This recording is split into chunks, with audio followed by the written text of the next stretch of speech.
எனக்கு ஒண்ணுமே வேற வழியே இல்லைங்க, நான் பரம ஏழைங்க, என்ன காப்பாத்து முருகா அப்படின்னு ஒரு பரம ஏழை வந்து அந்த முருகனை பார்த்தா, நீ எப்பேற்பட்ட ஏழையா இருந்தாலும் இந்த பழனிக்கு வந்து என்ன ஒரு தரம் பார்த்துட்டீனா இதற்கு பிறகு உன்னுடைய வாழ்க்கை ராஜ வாழ்க்கையாகத்தான் அமையும் என்பதற்காகத்தான் ஆண்டியாக இருக்கிற இறைவன் ராஜாவாக கோலத்தை மாற்றி காட்டுகிறார்.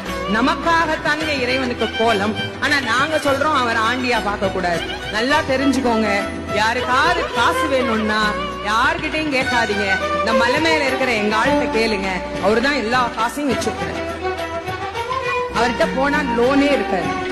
நமக்கு லோனே இருக்க கூடாது அப்படின்னா ஒன்னும் மாலோன் இல்லைன்னா மைலோன், 2 லோன் அவங்களே வச்சிருக்கிறாங்க.